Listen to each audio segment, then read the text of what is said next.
Queridos membros da Igreja Evangélica Livre em São Paulo, queridos amigos, esse é um dia do Senhor um pouco diferente, um dia em que somos obrigados a nos afastar uns dos outros em função de determinações sanitárias, mas isso não deve impedir a nossa comunhão com Deus, nem deve impedir a nossa comunhão uns com os outros. Mesmo que pareça assim um paradoxo, gostaria de iniciar esse culto lendo o Salmo 133. Ó, como é bom e agradável quando os irmãos convivem em união. É como óleo precioso derramado sobre a cabeça, que desce pela barba, a barba de Arão, até a gola das suas vestes. É como o orvalho de Hermon, quando desce sobre os montes de Sião. Ali o Senhor concede a bênção da vida para sempre. Iniciamos a partir de hoje os nossos cultos via mídia social e queremos permanecer, apesar de separados fisicamente, dentro desse espírito do Salmo 133. Como é bom e como é agradável quando os irmãos convivem em união. Diante de nós o grande desafio de, apesar de separados, continuarmos em união. Apesar de estarmos, quem sabe, alguns de nós em quarentena, ter aquele profundo sentimento de que nós não estamos sozinhos. Os irmãos da igreja estão orando uns pelos outros. Os irmãos da igreja estão telefonando uns para os outros. Os irmãos da igreja estão tendo comunhão, mesmo à distância, uns dos outros. Mais do que nunca, nesse tempo em que somos obrigados a nos separar, nós queremos viver em união. O Salmo 133, ele termina dizendo: ali o Senhor concede a bênção da vida para sempre. Queremos, nesse momento, entregar a nós, às nossas famílias, e que mesmo num culto online possamos estar experimentando essa profunda comunhão uns com os outros, a comunhão principal, que é a comunhão com Deus. Lá onde você está, feche os seus olhos, vamos orar juntos neste momento. Ó Pai, uma igreja reunida à distância, nós queremos consagrar esse culto ao Senhor. Pai, nesse momento, visita a cada irmão, a cada irmã que está conectado agora conosco. Abençoa, Senhor, cada família, abençoa cada lar, abençoa, Senhor, especialmente aqueles que, quem sabe, lutam com a sua saúde. Pedimos ao Senhor, também no dia de hoje, desta forma, fala no nosso coração. Usa, Senhor, cada parte desse culto para a tua honra e tua glória. lá onde você estiver, diga amém, amém comigo. Vamos nesse momento ter o louvor, e se você souber a letra, cante junto aonde você estiver.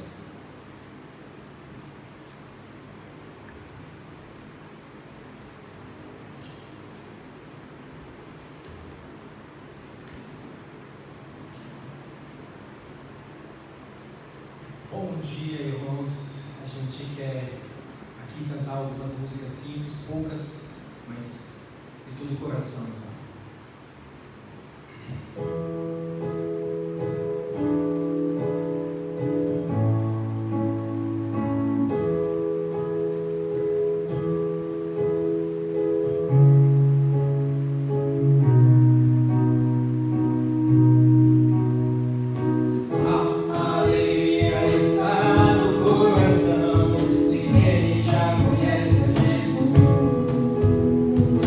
A verdadeira paz só tem aquele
Chegou o momento de ouvirmos a palavra do Senhor para hoje.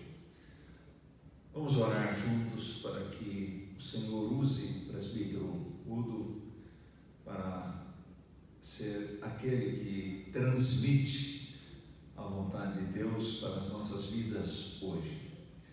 Senhor, nós te agradecemos pela tua palavra que é viva e eficaz. Obrigado porque o Senhor tem falado ao coração do Udo aquilo que o Senhor tem para nós neste domingo. Usa-o, abençoe, Senhor, na transmissão da palavra para cada um de nós. Em nome de Jesus. Amém. Amém. Obrigado, Deus. Mais uma vez um bom dia a todos os irmãos. É estranho estar aqui com a igreja tão vazia, alguns gatos pingados aqui, mas eu quero acreditar que nós estamos todos unidos espiritualmente na forma de corpo de Cristo aí em casa, né? Que você está acompanhando isso, né? Nesse momento que a gente está passando, talvez a gente não tenha assim muita alegria e a gente está pensando muito negativamente, mas eu quero te desafiar nesse instante a imaginar um outro cenário, né? Imagine que você está lá no seu serviço e você teve uma promoção, você foi promovido e você tem um cargo agora logo abaixo do seu patrão, do seu presidente. Você tem autoridade para fazer quase tudo naquela empresa. O que você faria? Né? Talvez você primeiro tivesse aquele sentimento: eu estou por cima, agora eu sou mais do que os outros. Ou você pensaria: legal, não preciso mais fazer aquele trabalho sujo, aquele trabalho manual. Eu posso agora me dedicar a avaliar o trabalho dos outros, ver planilhas e dar ordens. E se tiver alguém incomodando, agora também tenho autoridade para tirar do meu caminho. Talvez não seja bem isso que você pensa. E eu gostaria de dar início aqui lendo 2 versículos, depois a gente vai ler todo o resto do texto, mas 2 versículos para a gente começar a refletir sobre isso. Em João 13, versículos 2 a 3, a gente vai encontrar Jesus ali, já à mesa com os discípulos, e vai ser servido o jantar. Então, lá diz assim: estava sendo servido o jantar e o diabo já havia induzido Judas Iscariotes, filho de Simão, a trair Jesus. Jesus sabia que o Pai havia colocado todas as coisas debaixo do seu poder e que viera de Deus e que estava voltando para Deus. Agora, com tudo isso e com tudo que aconteceu na vida de Jesus, e agora aqui um reforço de que Jesus sabia que era filho de Deus. Imagine-se como um discípulo nesse momento. Você está lá na mesa junto com eles. Jesus é aquele que faz milagres, o que passa pelos locais e só faz o bem, prega com sabedoria a palavra de Deus e é reconhecido por todos como uma pessoa muito especial. Você está no time vencedor. E na hierarquia, você como discípulo está logo abaixo de Jesus, do poderoso chefão, do Big Boss. Mais uma vez pergunto: o que você faria? Você ainda não é um chefe, mas está logo abaixo. O que você faria? Talvez você dissesse como discípulo: eu quero aproveitar a fama de Jesus, porque eu estou junto. Eu quero receber o poder espiritual que algumas vezes eu tenho através da presença de Jesus. Ou talvez você queira discutir, como os apóstolos fizeram ali, quem vai sentar à direita, quem vai sentar à esquerda de Jesus, quem é mais amado por Jesus. Tanta coisa que poderia passar pela nossa cabeça. Mas mais uma vez, Jesus dá uma lição aqui para os discípulos e ensina que no reino de Deus muitas coisas são bem diferentes. E agora eu queria ler sim o texto todo, do versículo 1 até o 8, que daí a coisa vai começar a ficar um pouquinho mais clara. Ali no 1, começando no 1, a gente vê o seguinte: um pouco antes da festa da Páscoa, sabendo Jesus que havia chegado o tempo em que deixaria este mundo e iria para o Pai, tendo amado os seus que estavam no mundo, amou-os até o fim. Estava sendo servido o jantar e o diabo já havia induzido Judas Iscariotes, filho de Simão, a trair Jesus. Jesus sabia que o Pai havia colocado todas as coisas debaixo do seu poder e que viera de Deus e estava voltando para Deus. Assim, levantou-se da mesa, tirou sua capa e colocou uma toalha em volta da cintura. Depois disso, derramou água numa bacia e começou a lavar os pés dos seus discípulos, enxugando-os com a toalha que estava em sua cintura. Chegou-se a Simão Pedro que lhe disse: Senhor, vais lavar os meus pés? Respondeu Jesus: você não compreende agora o que estou lhe fazendo, mais tarde, porém, entenderá. Disse Pedro: não, nunca lavarás os meus pés. Jesus respondeu: se eu não os lavar, você não terá parte comigo. Jesus era até mais do que os discípulos, muito mais, e tinha todo o poder em sua mão. Mas ele não fez questão nenhuma de usar a sua autoridade para dar uma de ditador, ou de se favorecer através daquele poder que ele tinha. Para ele, os planos de Deus, aqueles planos de cruz que a gente conhece, eram muito mais importantes do que qualquer objetivo humano. E se você pensa que talvez fosse uma coisa muito fácil para Jesus, não, nem sempre foi. Porque ele teve momentos de sofrimento, onde como ser humano também, ele falou assim: passa de mim esse cálice. Então, nesses momentos ele sentia essa dor, essa luta, tá? Como algumas vezes a gente também tem que passar. Mas fato é que, com todo esse poder em sua mão, a primeira coisa que Jesus faz é sair da mesa e lavar os pés dos seus discípulos. E, através disso, mostrou seu amor por eles. Vamos tentar entender isso um pouquinho melhor. Em que contexto que a gente está? A gente está a algumas horas de Jesus ser entregue às autoridades. Então, logo em seguida, ele viria a sofrer e ele viria a ser morto.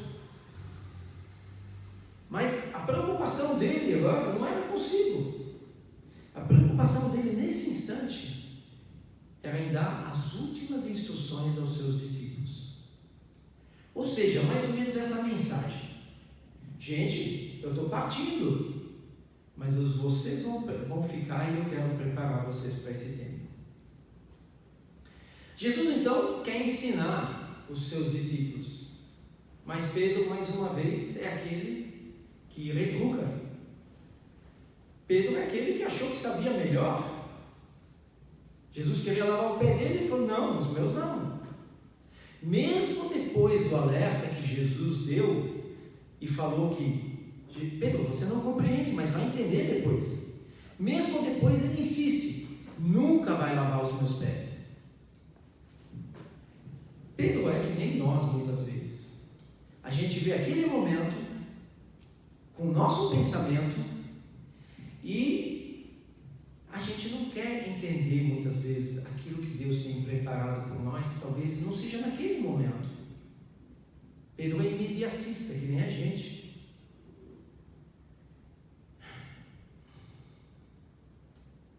Pedro, de uma certa forma, na hora que Jesus disse que ia explicar, ia fazer Pedro entender mais para frente, praticamente Pedro estava falando que: para Jesus, eu que vou explicar para você.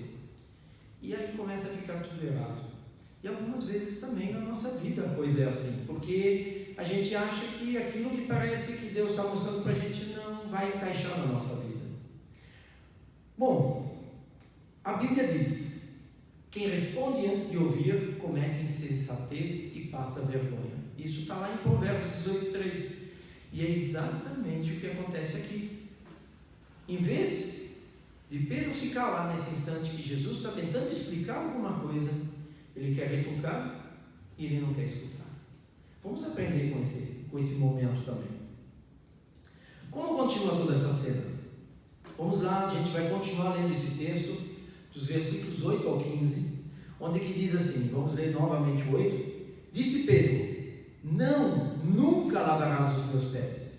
Jesus respondeu: se eu não os lavar, você não terá parte comigo. Respondeu Simão Pedro: então, Senhor, não apenas os meus pés, mas também as minhas mãos e a minha cabeça. Mais uma vez, em vez de Pedro se calar e escutar, ele parte para o outro extremo, porque ele quer de alguma forma talvez ter a última palavra. Mas não, Jesus responde aqui, né? Respondeu Jesus: quem já se banhou precisa apenas lavar os pés. Todo o seu corpo está limpo, vocês estão limpos, mas nem todos. Pois ele sabia quem iria traí-lo, e por isso disse que nem todos estavam limpos. Quando terminou de lavar-lhes os pés, Jesus tornou a vestir sua capa e voltou ao seu lugar. Então lhes perguntou: vocês entendem o que lhes fiz? Vocês me chamam mestre e senhor, e com razão, pois eu sou. Pois bem, se eu, sendo senhor e mestre de vocês, lavei-lhes os pés, vocês também devem lavar os pés uns dos outros. Eu lhes dei o exemplo, para que vocês façam como lhes fiz. Ok, vemos aqui a instrução de Jesus, mas para a gente entender um pouquinho melhor, a gente gostaria de entender esse costume de lavar os pés, que é uma coisa normal na época, e que a gente talvez hoje não conheça mais. Por quê? Porque o pessoal andava ou descalço, ou de sandália, e os pés eram sempre aqueles que estavam sujos quando você caminhava nas ruas e ia para a casa do irmão querido, alguma coisa assim, né? E aí tinha esse costume. Quem recebia hóspedes em casa, uma das primeiras coisas que faria era oferecer um pouquinho de água, para que os pés pudessem ser limpos. E quando era possível, quem fazia essa tarefa não era o dono da casa e nem quem chegava, era um servo. Então, duas lições que a gente vê aqui no primeiro momento. Para crescer na fé, a gente tem que se tornar humilde. Um recado que Jesus está falando aqui. Para ser líder, a gente tem que aprender a servir os outros. Isso parece bem claro, acho que não há muita coisa que nos tire o foco disso, né? E eu queria dizer, para ser humilde e para servir, não adianta a gente estar sozinho, a gente tem que estar numa comunidade. Sozinho a gente não consegue ser humilde e nem servir o outro. Então essas são instruções para que o corpo de Cristo, os irmãos e a gente com o próximo que está ao nosso lado, a gente saiba lidar e não lidar com orgulho, com altivez, mas sim com humildade e mostrando serviço. Isso foi, para esses discípulos, foi uma dura verdade, porque eles eram aqueles que estavam se sentindo, talvez todos, muito bons, porque estavam caminhando junto com Jesus. Mas nesse momento foi aquilo que eles precisavam escutar, porque em breve Jesus não estaria mais com eles. Aí eu pergunto, ok, é uma lição de humildade, é uma lição de serviço, né? Mas será que era só isso? Essa lavagem se tratava só de uma higiene pessoal, ou seja, tirar a sujeira do pé realmente? Pense bem, eu não sei como era exatamente o costume na época, mas eles estavam já sentados à mesa, o jantar ia ser servido, e Jesus do nada se levanta e começa a lavar o pé dos discípulos. Tem alguma coisa a mais por trás? Será que, sabe, Jesus falou assim que eles não precisavam tomar um banho completo, só os pés. Será que cada um deles tinha tomado banho aquele dia, assim como a gente toma no chuveiro, alguma coisa assim, do jeito da época, né? Não, eu também não acredito. E aí, quando a gente começa a ver que Jesus falou assim, Pedro, você não compreende, mas vai entender, a gente pode ter certeza que aqui não se tratava apenas de água para tirar sujeira, né? E a coisa fica mais clara ainda quando a traição de Judas é comparada à sujeira. Gente, nós estamos falando aqui mais do que só um banho. A gente está falando de sujeira espiritual, de um lavar purificador que Jesus está propondo aqui, né? E quando a gente vê a Bíblia, a gente entende que água é sempre conotada à purificação, a um elemento purificador, certo? E quando a gente fala de água e fala de Bíblia, logo a gente lembra de batismo. Bom, vamos ver como isso era na época. Mais ou menos naquela época de Jesus, a gente conhecia 3 tipos de batismo. O batismo dos prosélitos. O que era isso? Quando alguém de outro povo, que não seria o povo de Deus, queria participar das coisas do povo de Deus, ele tinha que passar por um ritual também, pela água, né? E esse ritual simbolizava a questão de aquela pessoa deixar tudo que era costume, tudo que era crença daquele povo, para pegar novos costumes e as crenças dos judeus. Esse é um. Então, deixar os costumes. O segundo batismo que a gente pode pegar aqui para entender melhor isso é o batismo que João Batista propõe, o batismo do arrependimento. Em outras palavras, deixar as coisas que não agradam a Deus para trás e fazer as coisas que agradam a Deus. Por que será que esse batismo era assim, aconteceu? Eu consigo me imaginar, quando eu leio lá Isaías capítulo 1, eu vou mencionar só um trecho aqui, né? Ali diz assim, né? Deus falando através do profeta Isaías, ele fala: parem de trazer ofertas inúteis, o incenso de vocês é repugnante para mim, luas novas, sábados e reuniões, não consigo suportar suas assembleias cheias de iniquidade. O que acontecia naquela época? Apesar de eles terem todos aqueles rituais, sacrifícios, ofertas, festas, no coração deles não estava acontecendo o arrependimento. E isso acontece principalmente aqui nesse trecho aqui, onde Isaías cobra isso do povo em nome de Deus, né? Por isso, o batismo do arrependimento. Arrependimento não é só para fora, é o que acontece aqui dentro da gente. E o último batismo que a gente já conhece é aquele que Jesus nos instruiu, que eu não vou me delongar muito nele, mas lembrando de João 3,5, ninguém pode entrar no reino de Deus se não nascer da água e do Espírito. Então, é um nascer de novo. É de novo. Vamos deixar os costumes do velho homem para trás, tá? E nos tornar nova criatura. Criatura de Deus, com novos costumes, com novos jeitos de viver. Então, aqui fica muito claro, depois dessas explicações, que a água tem essa conotação na Bíblia de purificação, a ideia de lavar as coisas ruins. Mas assim, também fica claro nesse texto que Jesus não estava falando do batismo, não. Ele estava falando de uma purificação diária.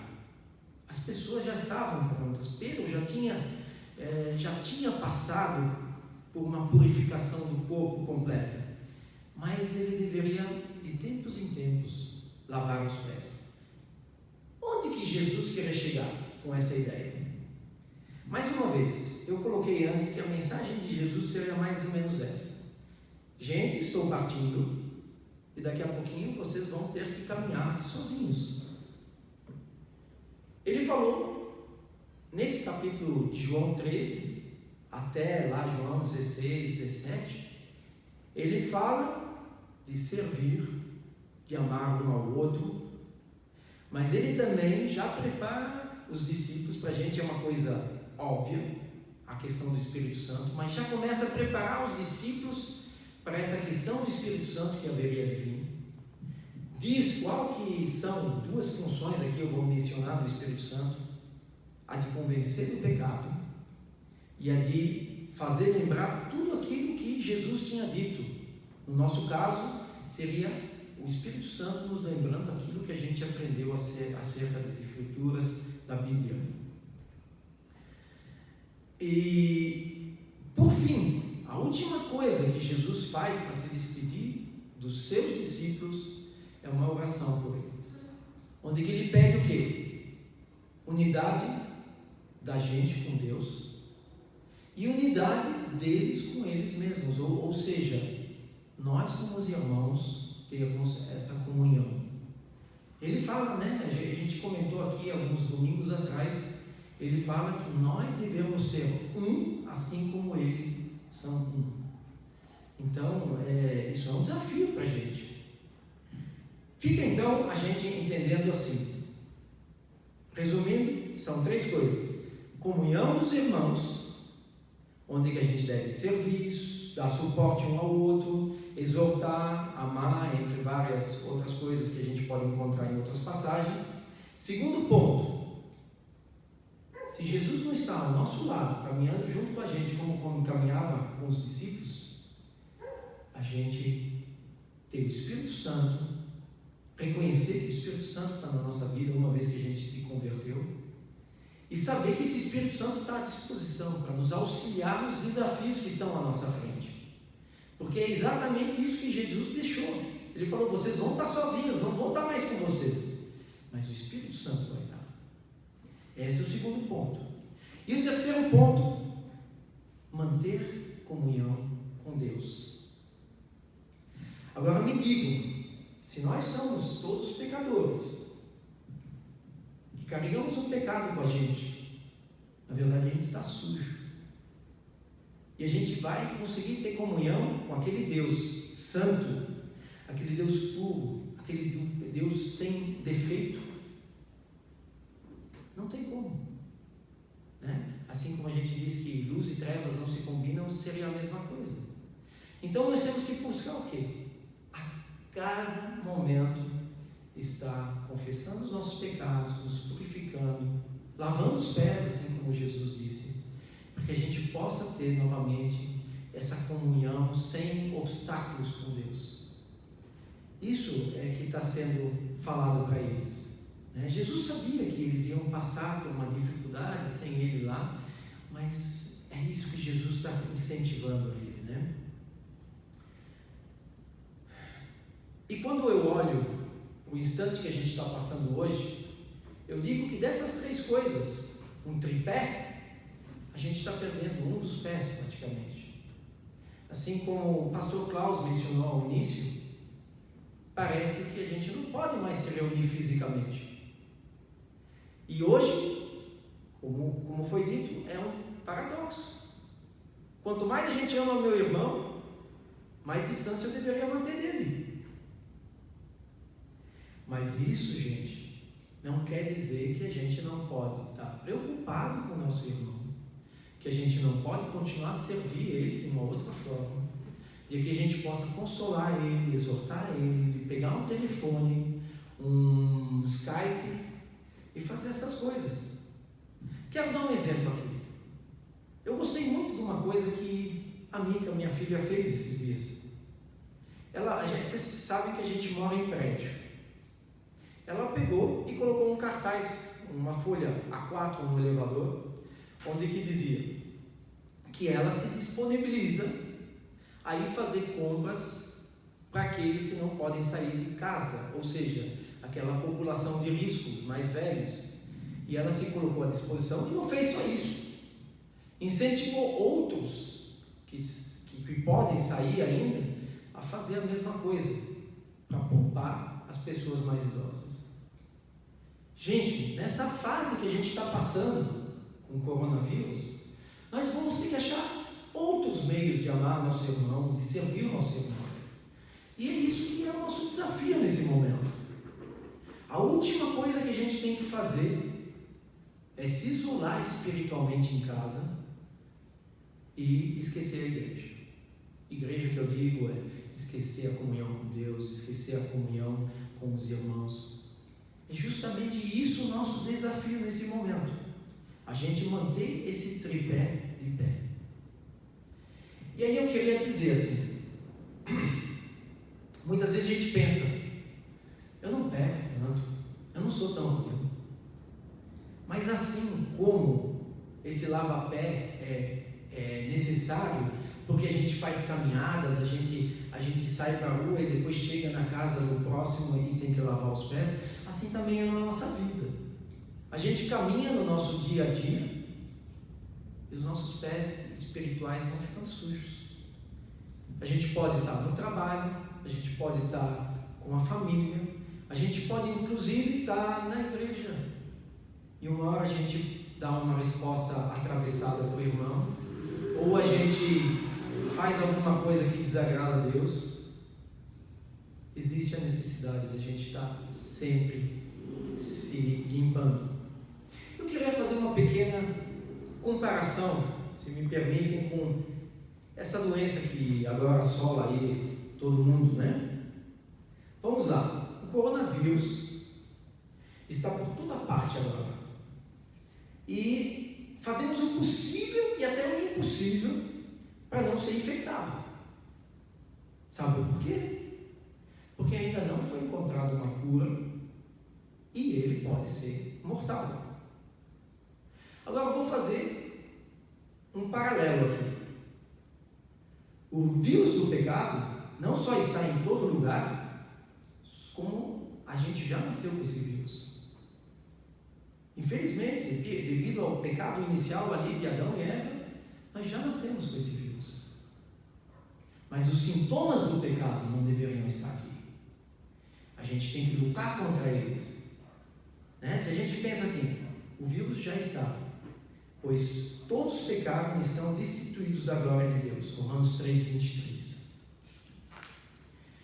E a gente também sabe que tem outro versículo que fala assim: pois o salário do pecado é morte, mas o dom gratuito de Deus é a vida eterna em Cristo Jesus, nosso Senhor. Gente, se o coronavírus leva à morte física, o pecado pode levar à morte espiritual. Vamos nos preocupar com isso. Para a gente que é batizado, vamos tomar cuidado para não ter os sintomas do pecado mais. Algumas vezes eles aparecem, mas eles devem ser lavados e a gente deve buscar de novo a presença de Deus. Quero lembrar o seguinte: no Antigo Testamento, para a gente se desfazer do pecado, a gente levava sacrifícios, a gente tinha animais que a gente levava para ofertar. E nesse momento da oferta, havia assim um tipo de imposição de mãos, onde se transferia o pecado da pessoa para aquele animal. E aquilo tudo era muito visual. E o ser humano é visual. Então, naquele momento, o pecado estava sendo transferido para o animalzinho, e o animalzinho tinha que morrer. E você presenciava aquilo. Então, aquilo era uma forma que machucava a gente, né? Puxa, um animalzinho no meu lugar, né? Machucava a gente. E talvez hoje, porque a gente fala que, e é verdade, né? Mas assim, a gente, tão simplesmente a gente fala assim: ok, eu vou confessar e arrepender-me dos meus pecados, e Jesus vai me limpar deles. Mas eu queria te lembrar que, por exemplo, o coronavírus, quando você pega um álcool gel, depois de 1 minuto o vírus está inativo, ele acabou. Mas quando você confessa o seu pecado e se arrepende, na verdade você não exterminou o pecado. Lembre-se, você apenas passou o pecado para a pessoa de Jesus. E que esse pecado que você comete hoje, Jesus está levando para a cruz lá no passado. É estranho para a gente que é todo cronologia e vê os tempos numa certa sequência, isso parece tão impossível, mas na verdade é isso. Nós estamos pondo o nosso pecado em Jesus. Bom, de qualquer forma, nós precisamos nos cuidar. pois a gente carrega esse vírus com a gente. E a gente precisa fazer aquilo que Jesus nos sugere. A gente precisa estar tendo comunhão com Deus. A gente precisa estar tendo comunhão com os irmãos. E sim, quando a gente está, mesmo que sozinho fisicamente em casa, a gente tem o Espírito Santo na nossa vida, que há de nos ajudar a vencer as dificuldades. Veja bem, o vírus do pecado está em você. Você precisa se preocupar com ele tanto quanto você está preocupado com o coronavírus hoje. Não deixe de ler a Bíblia, não deixe de escutar as pregações, não deixe de ver textos e artigos sobre a Bíblia. E assim, mantenha essa comunhão, porque, como a gente falou, um é tão mortal quanto o outro.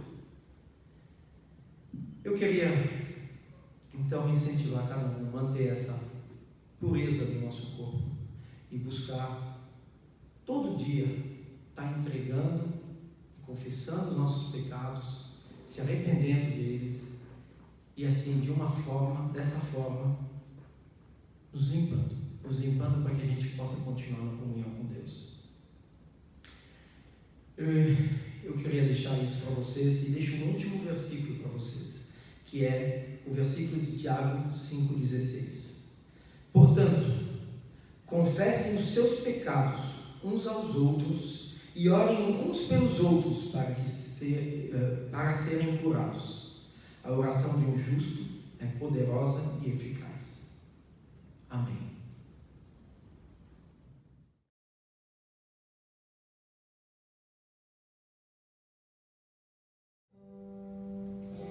Faz parte do nosso culto dominical, culto ao Senhor, também o momento dos dízimos e das ofertas.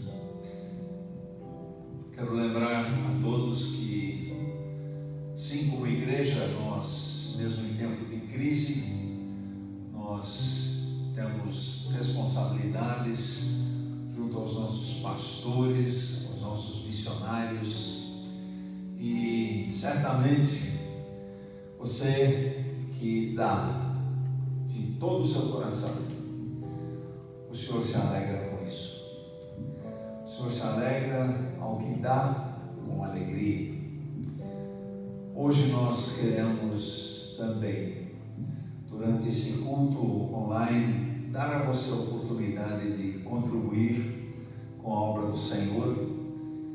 E você pode ler as instruções que nós vamos inserir nesse vídeo, aonde então você pode depositar a sua oferta. Que Deus o abençoe nessa atitude de dar e dar de todo o coração. Amém.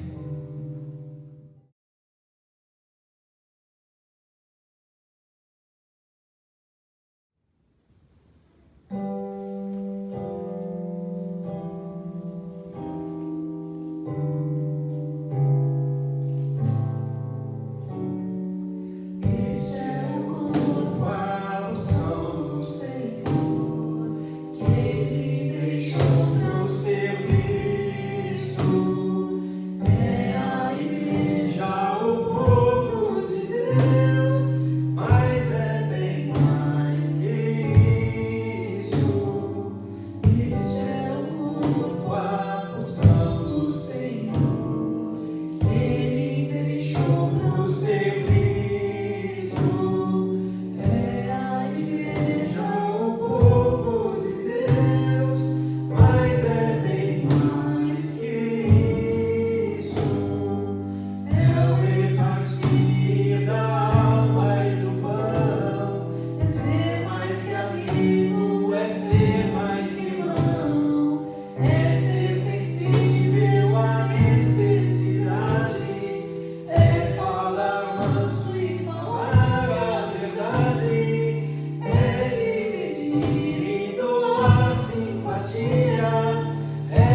E assim, estamos chegando ao final do nosso culto online, nesse domingo, dia do Senhor, 22 de março.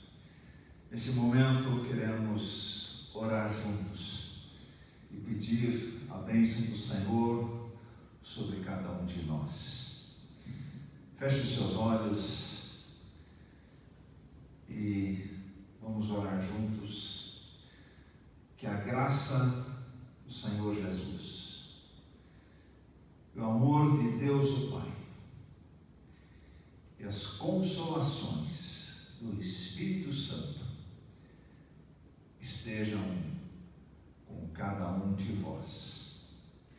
Isso nós oramos no nome do Deus Todo-Poderoso, Deus Pai, Deus Filho e Deus Espírito Santo. Amém. E você responde: amém. Queridos, que Deus os abençoe. Tenham uma semana abençoada e também uma semana guardada pelo Senhor. E a todos vocês que participaram aqui nesse culto, nós que tivemos o privilégio de ir à igreja, de todos nós recebam um forte abraço, mas um abraço virtual. Amém? Deus os abençoe.